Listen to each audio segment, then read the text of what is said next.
ശശി തരൂരിനെ സംഘപരിവാർ പലപ്പോഴും വിലക്കെടുക്കുന്നു, അല്ലെങ്കിൽ സംഘപരിവാറിൻ്റെ നാവ് സംഘപരിവാറിന് വാടകയ്ക്ക് കൊടുത്ത ആളായി, മോദി ഗവൺമെൻറ്റിന് നാവും ചിന്തയും വാടകയ്ക്ക് കൊടുത്ത ആളായി ശശി തരൂർ മാറുന്നു എന്നതാണ്.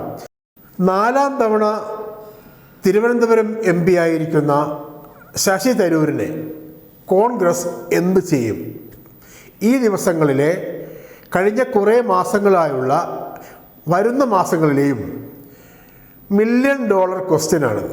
Political question. കേരളം നേരിടുന്ന ഏറ്റവും പ്രധാനമായ, എന്നാൽ പലപ്പോഴും കോൺഗ്രസിൻ്റെ കേരള നേതൃത്വവും ഹൈക്കമാൻഡും UDF നേതൃത്വവും മുസ്ലിം ലീഗും അടക്കമുള്ളവർ വളരെ തന്ത്രപരമായി വഴുതി മാറാൻ ശ്രമിക്കുന്ന ഒരു സുപ്രധാനമായ രാഷ്ട്രീയ ക്വസ്റ്റ്യൻ കൂടിയാണ്. ശശി തരൂരിനെ എന്തു ചെയ്യും? കാരണം കോൺഗ്രസ് പറയുന്നത് അവർ രാജ്യത്ത് ദേശവ്യാപകമായി ഫാസിസത്തിനും വർഗീയതയ്ക്കും എതിരെ, അല്ലെങ്കിൽ മോദിയുടെ ദുർഭരണത്തിനെതിരെ അവർ നിരന്തരമായ ജനാധിപത്യ പോരാട്ടത്തിലാണ് എന്നാണ്. അതിൻ്റെ ഭാഗമാണ് വോട്ടുകളുടെ അടക്കമുള്ള കാര്യങ്ങൾ പുറത്തു കൊണ്ടുവരുന്നതും എന്നാണ്.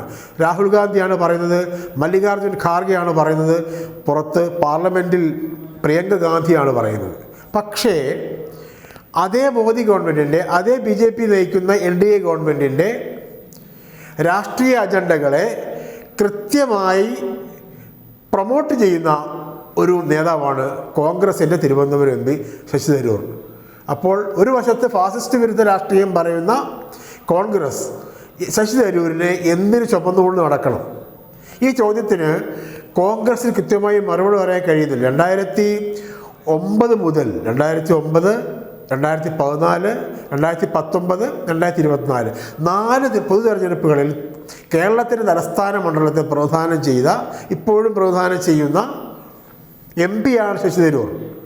കേരളത്തിലെ കോൺഗ്രസ്സുകാർ, തലസ്ഥാനത്തെ കോൺഗ്രസ്സുകാർ കഠിനാധ്വാനം ചെയ്ത് വിയർപ്പൊഴിക്കാണ് അയാളെ ജയിപ്പിച്ചിട്ടുള്ളത്. അങ്ങനെയുള്ള ഒരു ലോക്സഭാംഗം ഇത്ര പരസ്യമായി കോൺഗ്രസ് പ്രതിനിധാനം ചെയ്യുന്ന ഫാസിസ്റ്റ് വിരുദ്ധ രാഷ്ട്രീയത്തെ തള്ളിക്കളഞ്ഞുകൊണ്ട്, ഫാസിസ്റ്റ് വിരുദ്ധ രാഷ്ട്രീയത്തെ പൂർണ്ണമായും നിരാകരിച്ചുകൊണ്ട്, പുച്ഛിച്ച് മാറ്റി നിർത്തിക്കൊണ്ട് സ്വന്തം രാഷ്ട്രീയം പറയുന്നു. ആ രാഷ്ട്രീയം മിക്കപ്പോഴും മോദിക്കും BJP ഗവൺമെൻറ്റിനും സംഘപരിവാറിനും അനുകൂലമാണ് താനും.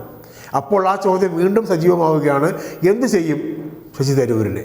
ഇപ്പോൾ ഈ ചോദ്യം വീണ്ടും വളരെ ലൈവായി സജീവമായി കേരളത്തിൻ്റെ സാമൂഹിക അന്തരീക്ഷത്തിൽ ചർച്ച ചെയ്യപ്പെടുകയാണ്. സോഷ്യൽ മീഡിയ മാത്രമല്ല, പുറത്തും. എന്താണ്? പ്രഥമ സവർക്കർ പുരസ്കാരം ശശി തരൂരിന്. അത് HDS എന്ന ചുരുക്കപ്പേരുള്ള ഒരു സംഘടന, കേരളം ആസ്ഥാനമായി, വയനാട് ആസ്ഥാനമായി പ്രവർത്തിക്കുന്ന സംഘടനയാണ് പ്രഖ്യാപിച്ചിരിക്കുന്നത്.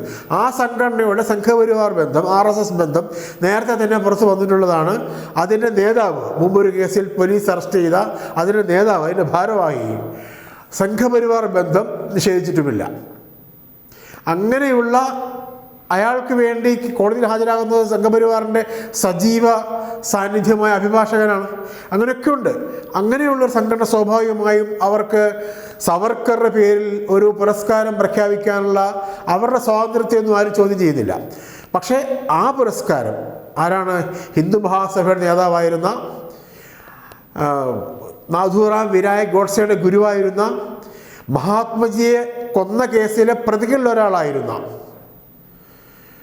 VD സവർക്കറുടെ പേരിലുള്ള അവാർഡ് കോൺഗ്രസിൻ്റെ ഒരു MP വാങ്ങാൻ ഇപ്പോൾ തീരുമാനിച്ചിട്ടില്ല എന്ന് പറയുന്നെങ്കിലും പ്രഖ്യാപിച്ചപ്പോൾ അദ്ദേഹം തിരസ്കരിച്ചില്ല. അദ്ദേഹം അതിന് അർഹനാണ് എന്ന് അത് നിശ്ചയിച്ച ജൂറിക്കും ആ സംഘടനയ്ക്കും അതുമായി ബന്ധപ്പെട്ട ആളുകൾക്ക് തോന്നുന്നുവെങ്കിൽ ശശി തരൂരിനെ കോൺഗ്രസ് എന്ത് ചെയ്യണം?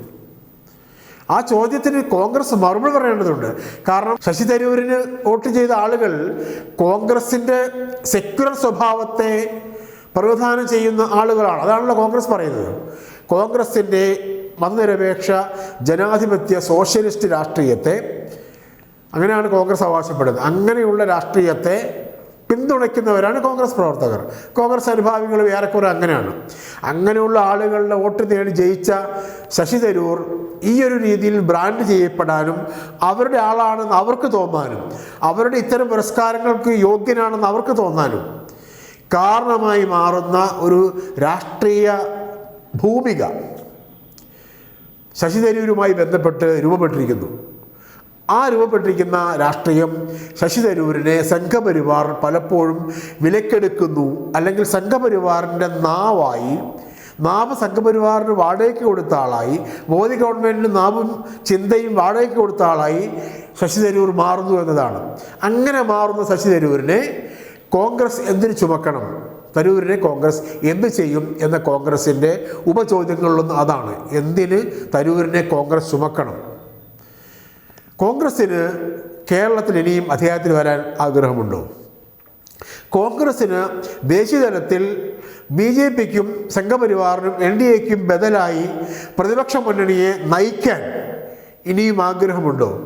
രാജ്യത്തെ ഫാസിസ്റ്റ് വിരുദ്ധ വർഗീയ വിരുദ്ധ രാഷ്ട്രീയത്തിൻ്റെ, ജനാധിപത്യ മതനിരപേക്ഷ രാഷ്ട്രീയത്തിൻ്റെ പ്രതീക്ഷയിലേക്ക് നയിക്കാൻ കോൺഗ്രസ്സിന് കെൽപ്പും ആഗ്രഹമുണ്ടോ? ഇങ്ങനെയൊക്കെ ഉണ്ടെങ്കിൽ കോൺഗ്രസ് മിനിമം തരൂരിനെ കുടഞ്ഞെറിഞ്ഞ് മാറ്റി നിർത്തുകയെങ്കിലും വേണം. ഈ ചോദ്യങ്ങളിൽ പലതിനും ഉത്തരം കോൺഗ്രസ്സിന് പറയാൻ കഴിയില്ല. അതിനുള്ള പലതിനും ഉത്തരം പോസിറ്റീവുമായിരിക്കില്ല. ഉദാഹരണമായി ഒന്നാമത്തെ ചോദ്യം തന്നെ, കേരളത്തിൽ ഇനിയും കോൺഗ്രസ്സിന് അധികാരത്തിൽ വരാൻ കഴിയുമോ, പ്രതീക്ഷയുണ്ടോ? സാധ്യത തുലവും കുറവാണ്. പക്ഷേ അധികാരത്തിലെത്തണം, കേരളത്തിൽ നിലനിൽക്കണം, UDF എന്ന മുന്നണി നിലനിൽക്കണം എന്നാഗ്രഹിക്കുന്നവർ ഒരുപാടുണ്ട്. അത് തകർന്നു പോകണമെന്ന് ആഗ്രഹിക്കുന്നവരുണ്ട്. അവർക്ക് തരൂരിനെ പോലുള്ളവരെ കോൺഗ്രസ് ചുമക്കുന്നത് ഒരു കാരണവശാലും ഉൾക്കൊള്ളാൻ കഴിയുകയില്ല എന്നെങ്കിലും കുറഞ്ഞപക്ഷം കോൺഗ്രസ് മനസ്സിലാക്കണം.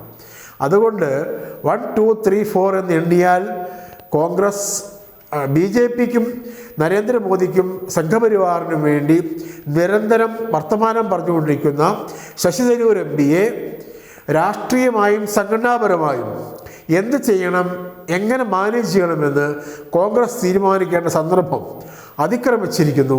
അത് സംസ്ഥാന കോൺഗ്രസ് ആണെങ്കിലും കോൺഗ്രസിൻ്റെ ഹൈക്കമാൻഡ് ആണെങ്കിലും ഇക്കാര്യത്തിൽ ഒരു കൃത്യമായ തീരുമാനമെടുക്കാനുള്ള സമയം ഇനിയും വൈകിക്കൂടാ എന്നാണ് കേരളത്തിലെ സാധാരണ കോൺഗ്രസ്സുകാർ പറയുന്നത്. അത് കേട്ടതുകൊണ്ടാണ് നമ്മളും അത് പറയുന്നത്. നന്ദി.